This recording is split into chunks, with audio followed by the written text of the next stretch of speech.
¿Algún voluntario que nos quiera ayudar? Josué capítulo 24, versículo 15. ¿Algún voluntario o pedazo, como ustedes quieran? Vamos a señalar a alguien. Así que, bueno, va a tener que ser señalando. ¿Qué tal si les preguntamos primero a los ancianos? Ellos deben ser ejemplo para nosotros, ¿verdad? Debe ser ejemplo, así que le preguntamos a uno de los ancianos, yo creo que no va a tener temor en contestar. Es un versículo que ya es muy conocido, así que no sé quién nos ayuda con Josué capítulo 24, verso 15, de memoria, hermano, de memoria. Josué 24, 15, de memoria. Si mal os parece servir a Jehová, escogeos hoy a quien sirváis. Si a los dioses a quienes sirvieron vuestros padres, cuando estuvieron de esa otra parte del río, o a los dioses de los amorreos, en cuya tierra habitáis, que yo y mi casa serviremos a Jehová. Jehová. ¿Ya se lo perdieron? Que ahora, ¿qué les parece si a uno de nuestros diáconos les preguntamos? La primera de los hermanos. Ok, ¿a quién le gustaría decirlo de memoria? Porque es un pasaje muy sencillo y un pasaje también muy conocido. Es uno de los que más se cita a veces en predicaciones, sobre todo la última parte del versículo 15. ¿Algún voluntario que quiera decirlo de memoria?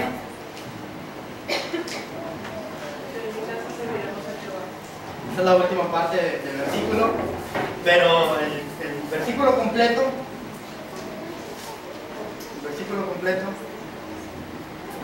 los jóvenes tienen una capacidad increíble, así que si le pregunto a alguno de los jóvenes, yo estoy seguro que me van a saber responder. Si le pregunto, por ejemplo, a Esmeralda, nos dices Josué 24, versículo 15, de memoria. Es un texto que hemos venido mencionando, hermano, así que espero en Dios de verdad que nos lo llevemos a nuestras casas de memoria. Y si mal os parece servir a Jehová, escogeos sois a quien sirváis. Si a los dioses a quienes sirvieron vuestros padres al otro lado del río, o a los dioses de los amorreos en cuya tierra habitáis, pero yo y mi casa serviremos a Jehová. Tampoco sé si lo cité de manera exacta, pero al menos tenemos la mayor parte del versículo, ¿ok? En esta parte hemos venido mencionando ya bastantes cosas, hermano. Hemos mencionado el liderazgo que Josué tenía, la decisión personal que Josué tomó, la decisión familiar que Josué tomó, y en esta ocasión vamos a ver la decisión que Josué tomó para servir, hermano. Josué sabía que tenía que ser ejemplo para el pueblo y para que éste le siguiera. Y esta decisión conllevaba que su familia también sea ejemplo. Ahora, la influencia, hermano, de un hombre es más fuerte cuando sus hijos y su esposa le siguen, ¿ok? La influencia de un hombre es más fuerte cuando sus hijos y su esposa también son ejemplos. Ese es el liderazgo, ese es el ejemplo que todos nosotros debiéramos de seguir y que todos nosotros debemos seguir y que todos nosotros seguimos. El liderazgo de la familia en la que el padre de familia, la mamá y los hijos son ejemplos para nosotros, ¿ok? Ese es el liderazgo que todos queremos seguir. Josué lo sabía. Existe una gran impresión cuando vemos a un hermano que se entrega al servicio de Dios de manera completa. ¿Te ha tocado ver a ese tipo de hermanos que lo ves de un lado para otro y tú dices, bueno, ese hermano nunca se cansa o no se quiere sentar? Ese tipo de hermanos que siempre le gusta estar en actividad. ¿Te ha tocado verlo? Y te quedas impresionado con el servicio que lleva a cabo, ¿verdad? Bueno, todavía hay una mayor impresión cuando toda la familia está entregada al servicio de Dios. Cuando los hijos, cuando los padres están en completa entrega al servicio de Dios. Todavía es de mayor impresión para nosotros, ¿o me equivoco? Una familia puede dar de qué hablar para bien o para mal. Puede dar mucho de qué hablar para mal y lamentablemente a veces por uno, como decimos, por uno le llevan todos. Cuando el hijo se porta mal, cuando el padre se porta mal o cuando la madre se porta mal, la familia entera da de qué hablar. Pero da de qué hablar para bien, y para esto es necesario que toda la familia se porte bien, ¿o no? Así somos nosotros, hermanos, así somos. A veces nos fijamos más en uno y catalogamos a todos de la misma manera. Pero cuando toda la familia se entrega al servicio de Dios, de todos decimos lo mismo. Así somos, hermano. Bueno, en la Biblia existen familias, hermano, que se entregaron por completo al servicio de Dios. De hecho, el apóstol Pablo elogia a una familia. Quiero verlo en la primera carta a los Corintios, en el capítulo 16, no me equivoco, lo mencionábamos en la clase anterior. En la primera carta a los Corintios, capítulo 16, mira lo que dice el versículo 15 y el versículo 16. Creo que vayas a la primera carta a los Corintios, capítulo 16, verso 15 y verso 16. Le voy a pedir a mi hermano Arturo. Mi hermano Arturo, si le da lectura, por favor. Sí. Porque si los muertos no resucitan, tampoco Cristo resucitará. Capítulo 16, 1 Corintios 16, verso 15 y verso 16. Hermanos, ya sabéis que la familia de Estefanas es la primicia de Acaya, y que ellos se han dedicado al servicio de los santos.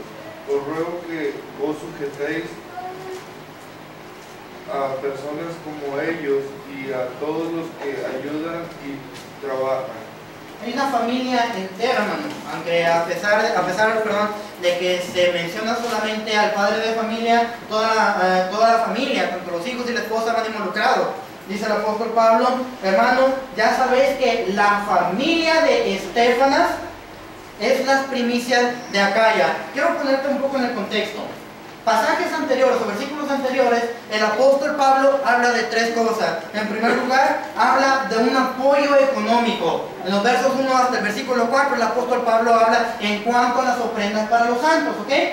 En segundo lugar, habla de un apoyo presencial. El deseo del apóstol Pablo era visitar a la iglesia en Corinto. Él quería llegar a la iglesia, tenía ganas de verlo. En tercer lugar, habla de un apoyo hospitalario. En los versículos 10 y 11, el apóstol Pablo le dice que reciban bien a Timoteo, que vean que esté tranquilo, que lo encaminen, por el motivo o con la razón de que Timoteo hacía lo mismo que el apóstol Pablo, se dedicaba a la obra del Señor, predicaba el evangelio. Así que él pedía de los hermanos que recibieran bien a Timoteo. Hasta aquí todo bien, ¿verdad? Entonces, versículos después habla de Apolo, y en el versículo 14 el apóstol Pablo dice: todas vuestras cosas sean hechas con amor.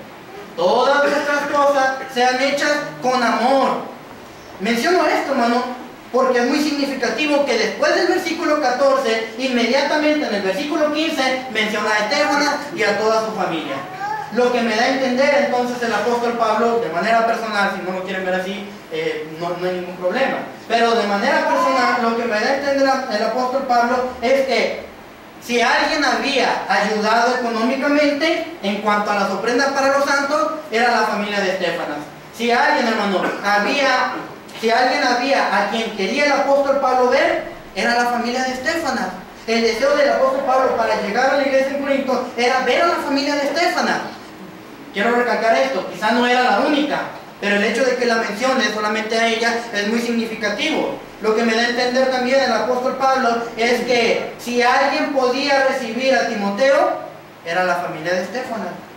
Si alguien hacía sentir a Timoteo como parte de su familia, eran los hijos de Estefanas y la esposa de Estefanas.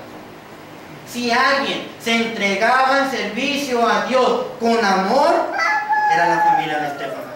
Eso es lo que nos da a entender, según el contexto, el apóstol Pablo, mencionando todas estas cosas para llegar a la conclusión de que la familia de Estefanas era una familia ejemplar, hermano. Era una familia acomedida, era una familia en la que tú te podías sentir a gusto, ¿ok? Entonces, de esta manera, la familia de Estefanas y la familia de Josué son muy similares. ¿Por qué? Porque ambas son ejemplo. No sé si has llegado a la casa de algún hermano, a la casa de alguna familia, y te sientes en familia.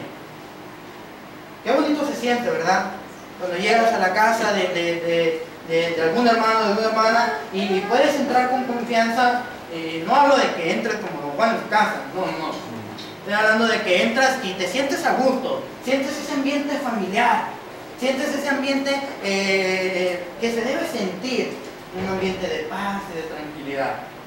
Recuerdo que en Mérida siempre queríamos ir a la casa de la hermana Vicky y del hermano Foster, así se llama el hermano, no se van a ver. El hermano se llama Foster, y siempre queríamos ir a su casa. Y con todo respeto lo digo, no era una casa de 2 pisos, era una casa de 1 cuarto. Era una casa que no tenía mesa, comíamos en el piso, a veces. Era una casa en donde, allá dormíamos en hamaca. Era una casa en donde, en una hamaca, dormíamos 2 personas, hermano. Pero, ¿sabes? Nosotros nos sentíamos tan a gusto que no queríamos salir de ahí.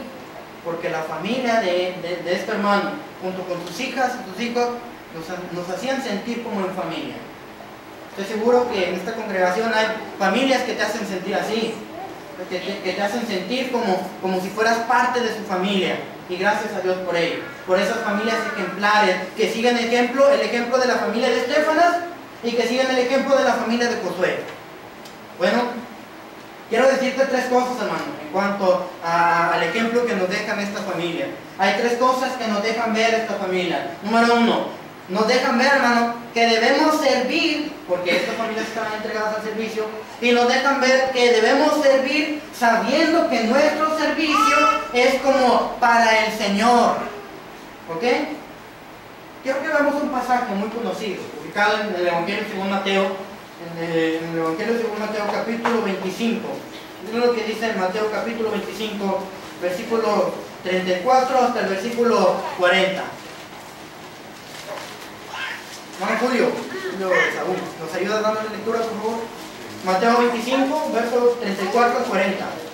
Entonces el rey dirá a los de su derecha: venid benditos de mi Padre, heredad del reino preparado para vosotros desde la fundación del mundo. Porque tuve hambre y me diste de comer, tuve sed y me diste de beber, fui forastero y me recogiste, estuve desnudo y me cubriste, enfermo y me visitaste, en la cárcel y viniste a mí. Entonces los justos le responderán diciendo: Señor, ¿cuándo te vimos hambriento y te sustentamos, o sediento y te dimos de beber? ¿Y cuándo te vimos forastero y te recogimos, o desnudo y te cubrimos? ¿O cuándo te vimos enfermo o en la cárcel y vinimos a ti?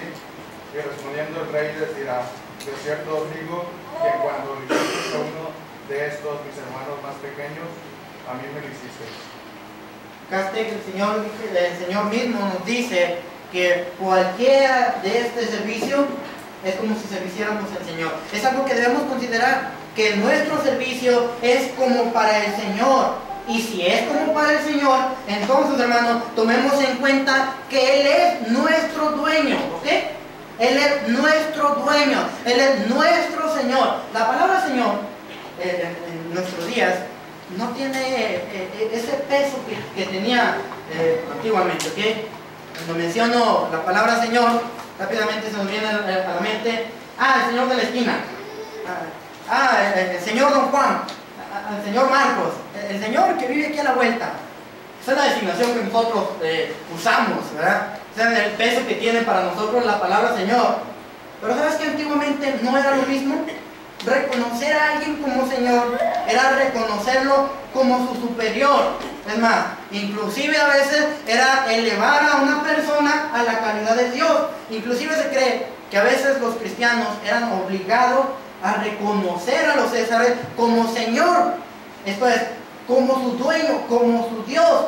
Se cree que había personas que para renovar su ciudadanía agarraban una pizca de pólvora y lo llevaban al altar, y cuando se hacía el humo, ellos tenían que decir: Julio César, el Señor es mi César, mi César es mi Señor. ¿Me doy a entender?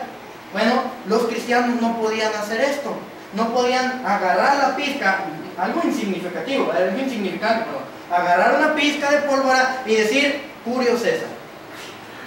¿Ok? Porque la palabra Señor tenía un peso muy fuerte, tenía un valor significativo. Por eso Pedro, en Hechos capítulo 2, versículo 36, predicando a los judíos, les dice lo siguiente. Vamos a leer.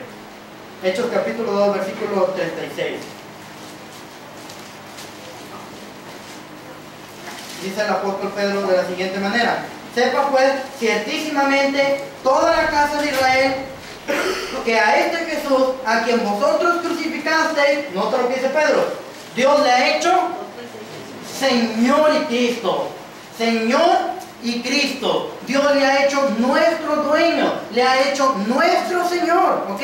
Pedro dijo que Dios le hizo Señor y Cristo. Pablo dijo que debemos confesarle como nuestro Señor, porque si confesares con tu boca que Jesús es el Señor, entonces tendremos vida, entonces obtendremos la salvación.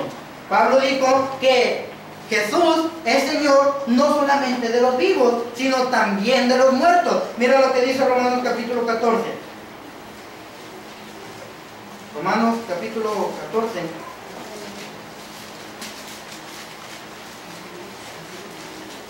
El versículo 9. Mira lo que dice el versículo 9. Hermano Antonio Flores, ¿puedes dar lectura, por favor? Romanos capítulo 14, versículo 9.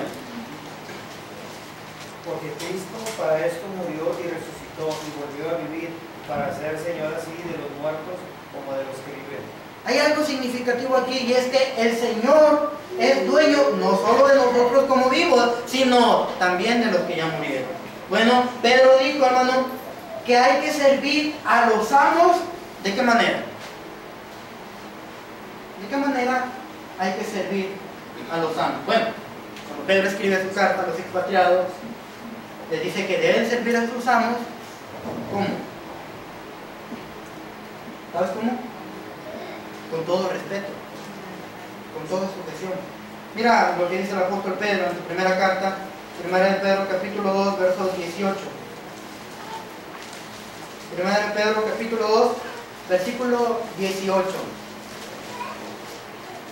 Mira cómo dice el apóstol Pedro: criados, estad sujetos con todo respeto a vuestros amos, no solamente a los buenos y afables, sino también a los difíciles de soportar. Este texto es interesante porque el apóstol Pedro utiliza la palabra criado. La palabra criados aparece en el texto griego como doulos y también se traduce como esclavo, como siervo o como criado. La diferencia es que un criado de un siervo es que el criado está al servicio de su amo en la casa, mientras que un siervo estaba al servicio de su amo, pero en el campo.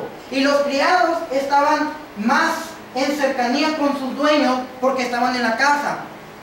Él lavaba, él planchaba, él cocinaba, él lavaba los pies de sus dueños, él servía la mesa, él acomodaba toda la casa, el criado, ¿ok?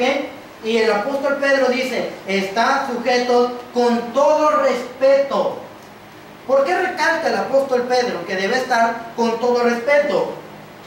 Porque dice lo siguiente: no solamente a los buenos y afables, sino también a los difíciles de soportar. Como el criado era el que estaba más en comunicación, más en contacto con su dueño, porque estaba en la casa, era más propenso de que su dueño lo golpeara, lo maltratara o lo insultara, ¿ok? Y esto hacía difícil que el esclavo se sujetara. Bueno, el apóstol Pedro dice, sujétate con todo respeto, no solamente a los buenos, no solamente a los que te dan vacaciones, no solamente a los que te dan el sábado y domingo, no solamente a los que te pagan bien, también a los difíciles de soportar. Aquel que te golpea, aquel que te tiene con el pie en el pescuezo, a ese también sujétate con todo respeto. Y si Pedro recomendó que hay que servir a los amos terrenales con todo respeto, ¿cuánto más a nuestro Señor? ¿Cuánto más al dueño de nuestras almas? ¿Cuánto más a aquel que nos lavó, aquel que nos salvó? Hay que servirle con todo respeto. Ahora, si nuestro servicio es para el Señor, debemos tomar en cuenta que Él todo el tiempo nos está viendo. ¿Ok? ¿Te incomoda saber que hay alguien que te está vigilando? ¿Has estado en algún trabajo donde en la oficina tienen cámaras?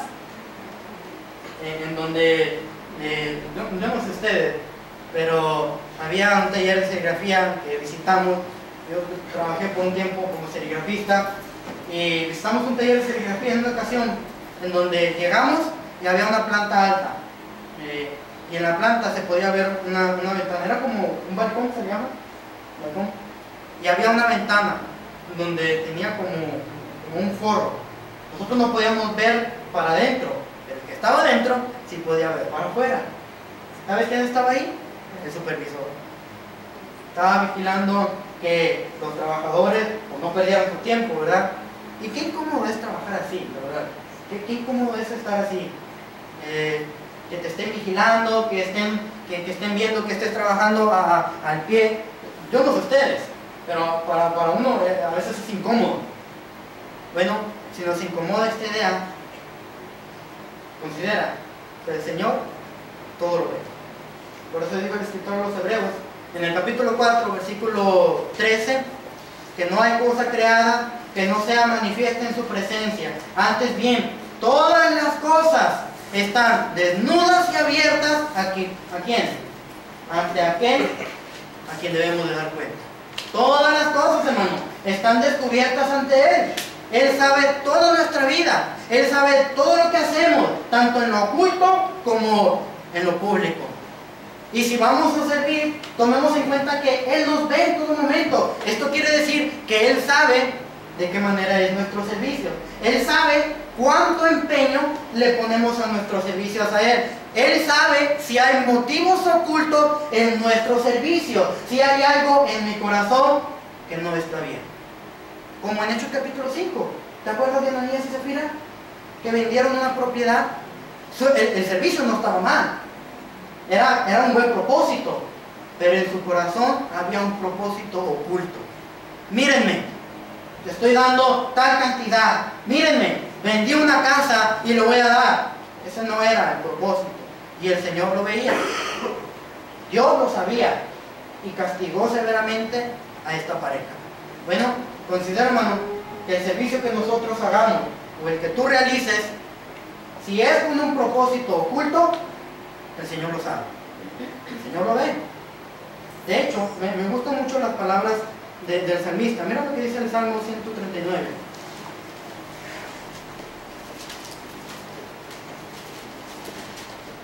El Salmo 139, desde el versículo 1 hasta el versículo 8. Voy a darle lectura al primer versículo y ustedes me ayudan con lo siguiente, hasta el versículo 8. ¿Okay?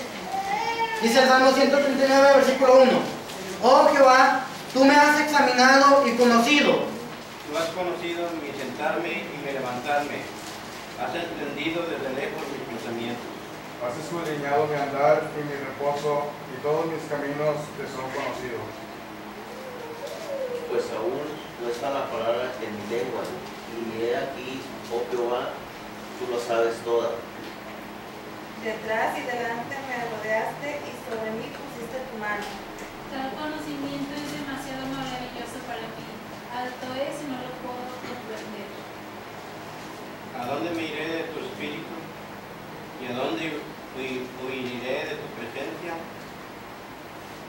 Si subiere a los cielos, allí estás tú. Y si en el Seol hiciere mi estrado, he aquí, ahí tú estás. Hermano, es una bendición que la presencia del Señor nos acompañe, que nos cuide, que el Señor va con nosotros a donde quiera que nosotros estamos, que Él nos cuida, vaya. Pero para algunos a veces es incómodo, porque todo está desnudo y abierto. No hay nada que Él no sepa, ¿ok? Y nuestro servicio debe ser con un propósito sincero. ¿Sabes por qué? Porque el Señor lo ve. El salmista expresa: ¿a dónde me voy a ir? Donde tú no estés. ¿A dónde me huiré de tu espíritu? ¿Y a dónde huiré de tu presencia? Si subiera al sol, allí estás tú. Si me fuera al profundo del mar, allí estás tú. Si saliera de este planeta, allí estás. ¿A dónde vamos a ir, hermano? Que el Señor no esté. ¿A dónde? Bueno, quiero hacer énfasis en esto. El servicio que nosotros realicemos, hermano, el Señor lo conoce y el Señor sabe de qué manera lo hacemos. Entonces, estamos hablando de que debemos servir al Señor, debemos servir como para el Señor, y para esto debemos tomar en cuenta nuestra actitud. Esto es, ¿de qué manera estoy sirviendo? Mira lo que dice Efesios capítulo 6, versículo 7. Efesios capítulo 6, versículo 7. Parte de que el Señor sepa cómo servimos, conlleva este pasaje. Efesios capítulo 6, versículo 7. Dice el apóstol Pablo lo siguiente: sirviendo de buena voluntad como al Señor y no a los hombres. ¿Cómo debemos servir? ¿Cómo debemos servir? Como al Señor. Pero, otra vez, lo que dice el pasaje, sirviendo de buena voluntad. ¿Cómo debemos servir? De buena voluntad. ¿Por qué? Porque no es para los hombres lo que nosotros estamos haciendo. No es como para los hombres. Si bien beneficia a nuestros hermanos, qué bien, qué bueno, gracias a Dios, gloria a Dios por ello. Pero no es como para los hombres, es como para Dios. Porque tomemos en cuenta que eso lo estamos haciendo directamente al Señor, ¿ok? Es decir, que considerar nuestra actitud es verificar nuestro corazón. ¿Cómo está nuestro corazón al momento de servir? ¿Cómo se siente? Yo voy a tomar este ejemplo, porque conozco un poco a Sebastián, y por la impresión que me da, le digo, ah, caray, este muchachito. Cuando usted le dice a Sebastián, hermana, Sebastián, levántame la basura, ¿cómo lo hace? De buena manera. Qué bueno, gracias a Dios. Qué bueno. ¿No le ha tocado que de repente le dice a su hijo, párame la banqueta? ¿Por qué yo? ¿Y para qué? Y ahí está tu hermano, ahí está mi hermano. ¿No los ha tocado? No me pregunten porque nomás lo dicen. No, porque muchas veces nos tocó hacerlo. Y ya como me daba coraje. Para la banqueta, Gadiel. Mi hermano no está haciendo nada. Me vas a barrer también la casa. ¿Y por qué? Me vas a barrer también la iglesia. Pero mamá, y la vas a trapear. Y no le digas porque, ¿no? Híjole. Hermano, ¿crees que al Señor le agrada? ¿Crees que al Señor le agrada cuando renegamos en algún servicio? Quiero mencionar esto. A veces un servidor también falla en esta cuestión. Y considero que no solo yo, ¿verdad? Pero me pongo como ejemplo. Hemos fallado también en esta cuestión. Cuando de repente se nos dice, quiero que lleves a cabo esta tarea. Me pesa. Pero otra vez, nos damos de golpes con la Biblia. Cuando nos dice el apóstol Pablo, que todo lo debemos hacer de buena voluntad, de corazón. Mira lo que dice Colosenses capítulo 3, verso 23. Colosenses capítulo 3, versículo 23. Me falló el ejemplo, ¿no? Me falló el ejemplo. Es al revés. Mira lo que dice Colosenses capítulo 23, verso 23 y 24. Alguien que nos ayude dándole lectura, por favor. Todo lo que hagáis, hacedlo de corazón, como para el Señor y no para los hombres. Sabiendo que del Señor recibiréis la recompensa de la herencia, porque a Cristo el Señor servís. Hay una frase interesante, bueno, más bien dos frases interesantes en estos dos pasajes. Dice el apóstol Pablo, todo lo que hagas, hazlo de corazón. ¿Sabes por qué? Porque del Señor vas a recibir la recompensa. Vamos a mencionarlo esto un poquito más adelante, que es nuestro siguiente punto. Entonces, lo primero que dijimos en cuanto al servicio, o el ejemplo que nos da la familia de Estefanas y la familia de Josué, es que debemos servir considerando que nuestro servicio es para el Señor. Hay una segunda cosa que quiero mencionar también, y es que debemos servir, hermano, sabiendo las recompensas que existen. ¿Ok?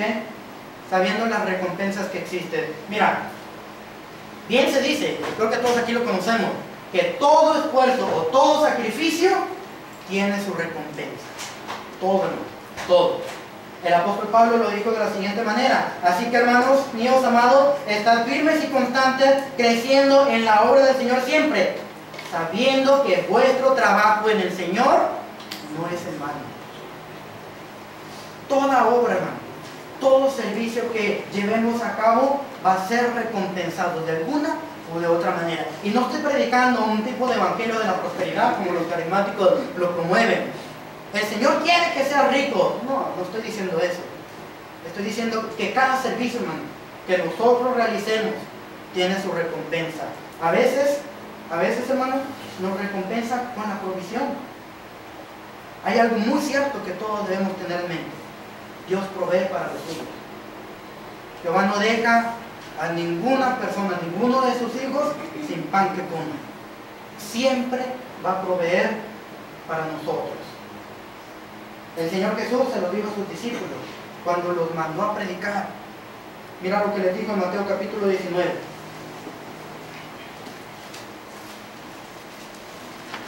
Mateo capítulo 19. Verso 29. Mateo 19, 29.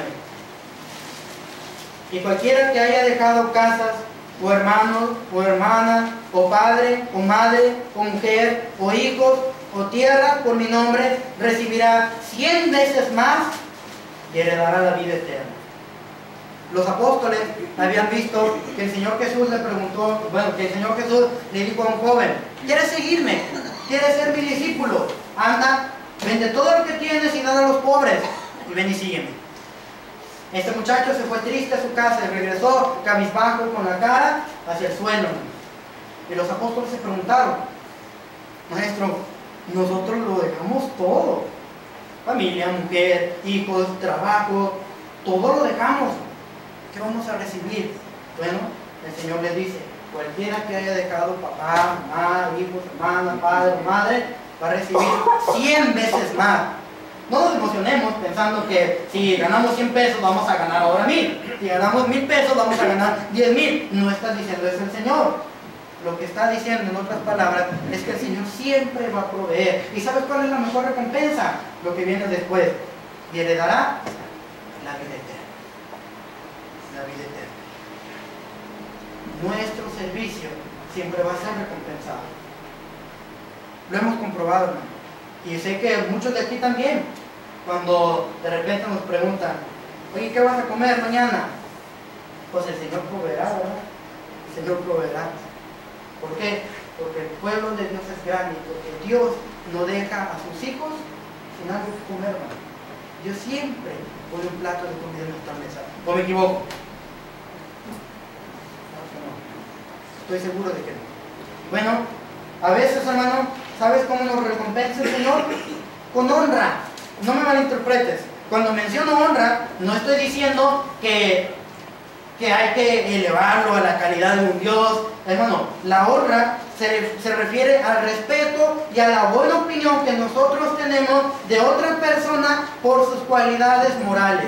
Vaya, estamos hablando de tener a un hermano o a una hermana o a alguna persona en mucha estima. Eso es honrar a un hermano o a una hermana. Es honrar a una persona. Tenerla en mucha estima. Mira lo que dijo el Señor en Juan capítulo 12, versículo 26. Mi hermano Marcos, ¿me ayuda dando la lectura, por favor? Marcos capítulo 12, perdón, Juan capítulo 12, versículo 26.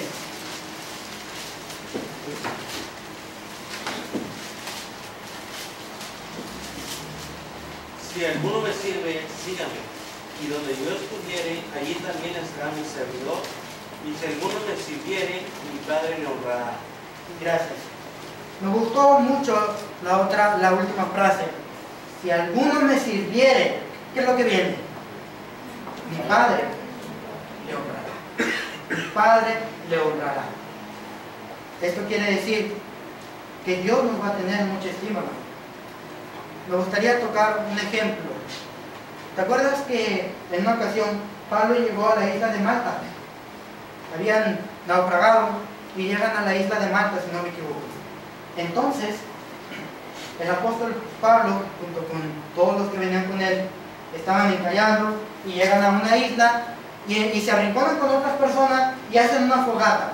Entonces, al apóstol Pablo lo pica una serpiente y los ciudadanos de ahí se le quedan viendo, esperando que este caiga muerto o empezar a convulsionar, o que el veneno de la serpiente hiciera efecto en el apóstol Pablo. ¿Te acuerdas? Entonces ellos se quedaron impresionados porque no le había pasado nada. Entonces Entonces estos dijeron, bueno, ¿quién es esta persona? ¿Acaso es un Dios? Porque le picó la serpiente y no le pasó nada. Poquito después, en los versículos que siguen, el apóstol Pablo llega a la casa de otra persona en la misma isla y sana a una persona. Quedaron todos impresionados, hermano. Todos impresionados al ver que sanó a una persona. ¿Qué crees que pasó? Los hermanos dijeron, pues para pronto, tráeme a la mamá que está enferma, tráeme a la hermana que está enferma. Y empezaron a traer a todos los enfermos, hermano. A todos los enfermos. Esto pasa en Hechos capítulo 28. Empezaron a traer a todos los enfermos. Y el apóstol Pablo empezó a brindar un servicio médico. Vamos a llamarlo así. Un servicio médico. Entonces, ¿sabes cómo le pagaron al apóstol Pablo? Mira lo que dice Hechos capítulo 28, versículo 10. Hechos capítulo 28, versículo 10. Después de que le traían enfermos y eran sanados, dice Hechos capítulo 28, versículo 10. Los cuales también nos honraron con muchas atenciones. Y cuando zarpamos, nos cargaron de las cosas necesarias. Nos cargaron de las cosas necesarias. Ese es el pago, hermano. Esa es la recompensa que a veces recibimos por el servicio que damos. La honra de nuestros hermanos. El saber que ellos nos estiman, así como les estimamos nosotros a ellos.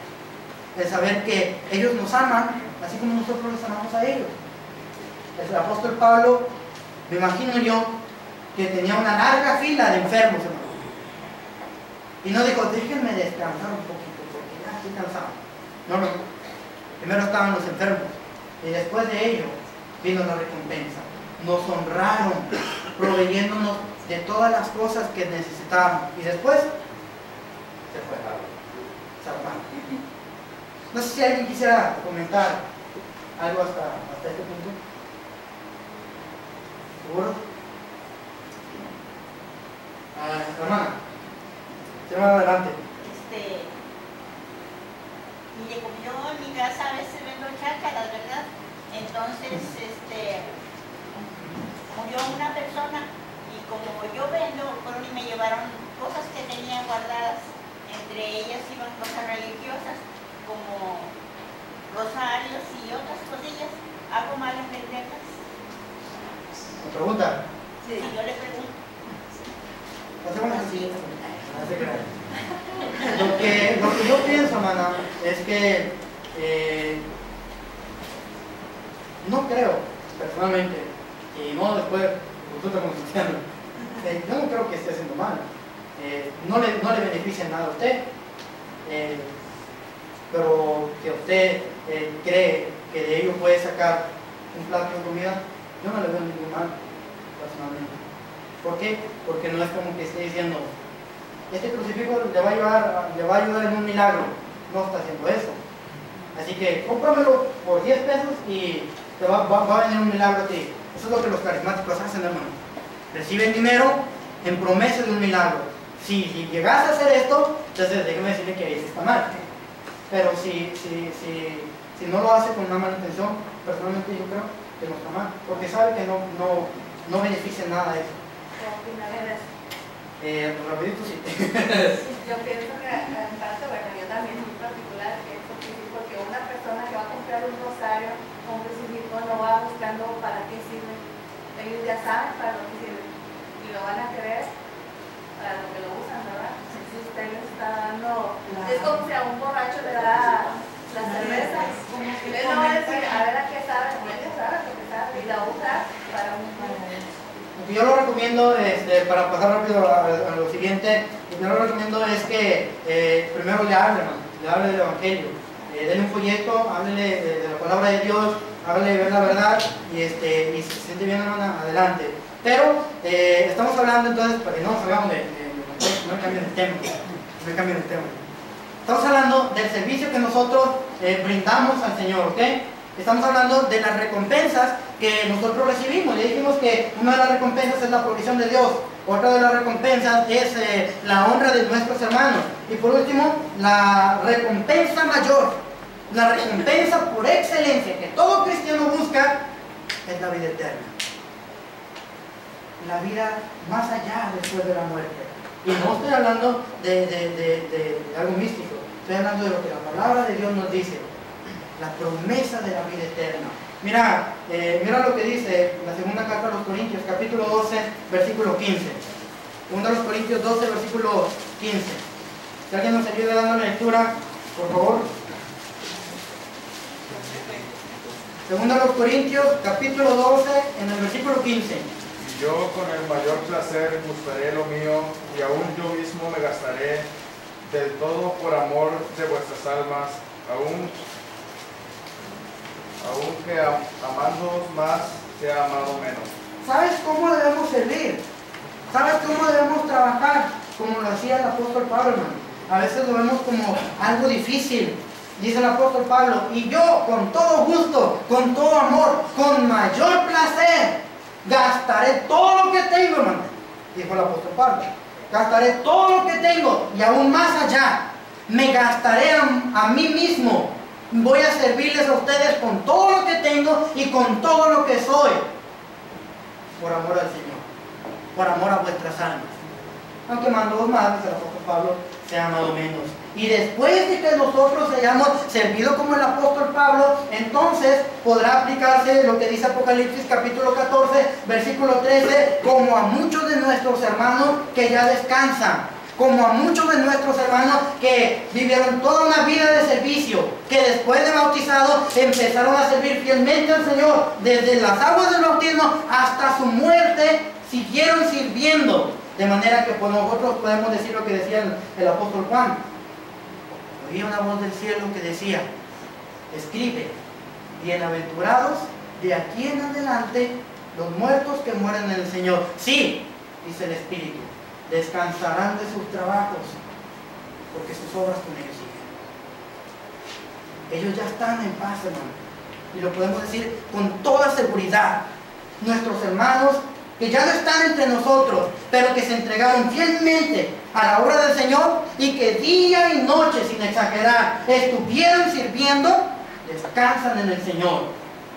Descansan de tal manera que sus obras pueden verse palpablemente. Pueden descansar tan tranquilamente que sus obras siguen viéndose hasta el día de hoy. Amén. Hermano, hay un servicio muy grande que ellos dejaron para que nosotros lo podamos continuar. Un servicio completo. Entonces, quiero terminar con esto. Hay una tercera cosa para terminar con la que quiero concluir. Estamos hablando del servicio ejemplar de la familia de Josué, de la familia de Estéfana. Y en primer lugar dijimos que debemos servir sabiendo que es para el Señor. En segundo lugar dijimos que debemos servir sabiendo las recompensas que existen. Por último, quiero mencionarte esto. Que debemos servir sabiendo que todos somos iguales. No hay más y no hay menos. ¿Realizamos diferentes ministerios? Sí. ¿Realizamos diferentes tareas? Sí. Pero para el Señor, creo que todos somos iguales. ¿Por qué lo digo, hermano? Mira lo que dice Efesios capítulo 4. Ya voy a terminar, lo prometo. Efesios capítulo 4. Efesios capítulo 4, versículo 1, dice lo siguiente: yo pues, preso en el Señor, os ruego que andéis como es digno de la vocación con que fuisteis llamados, con toda humildad y mansedumbre, soportándoos con paciencia los unos a los otros en amor. Verso 3, solícitos en guardar la unidad del Espíritu en el vínculo de la paz. Versículo 4, un cuerpo y un espíritu, como fuisteis también llamados en una misma esperanza de vuestra vocación. Un Señor, una fe, un bautismo, un Dios y Padre de todos, el cual es sobre todos y por todos y en todo. Hermanos, debemos servir pensando que todos somos iguales, que todos somos iguales. Y hago énfasis en esto. ¿Sabes por qué? Porque todos servimos a un mismo Dios. Todos recibimos un mismo espíritu. Todos fuimos bautizados con el mismo bautismo. Todos corremos la misma carrera. Todos esperamos la misma recompensa. Todos servimos al mismo Dios. Todos peleamos la misma batalla. No hay más y no hay menos. Estamos en lo mismo. Todos pertenecemos a un mismo cuerpo. Y nuestro servicio debe ser igualitario. Lo digo, hermano, pensando en esto. Dijo el apóstol Pablo: digo pues, por la gracia que me es dada a cada cual que está entre vosotros, que no tenga más alto concepto de sí que el que debe tener, sino que piense de sí con cordura, conforme a la medida de la fe que Dios repartió a cada uno. No hay más y no hay menos. Pensemos de nosotros mismos con cordura. Dijo el apóstol Pablo también: sobrellevad los unos de los otros las cargas de los demás y cumplid así la ley de Cristo. Porque el que se cree algo, no siendo nada, así mismo se engaña. Así mismo se engaña. Todos somos iguales. ¿Sabes por qué? Porque tenemos un Dios, una misma esperanza y un mismo Señor. Todos somos iguales. Y si todos somos iguales, todos debemos servir por igual. Claro, no quiero que me malinterpreten, que me veamos una idea que no es. Todos tenemos diferentes dones, hermano. Y estoy de acuerdo, completamente de acuerdo en lo que el apóstol Pedro decía: cada uno ministra el don que le ha sido dado conforme al Espíritu. ¿Tienes el don de servir, hermano? Sirve por igual. ¿Tienes el don de la predicación? Sirve por igual. ¿Tienes el don de visitar? Sirve por igual. ¿Tienes el don de animar? Anima por igual, hermanos. El don que te ha sido dado, el don que tienes, úsalo por igual para todos. Si no hay algo que quieran comentar, hermanos, para finalizar.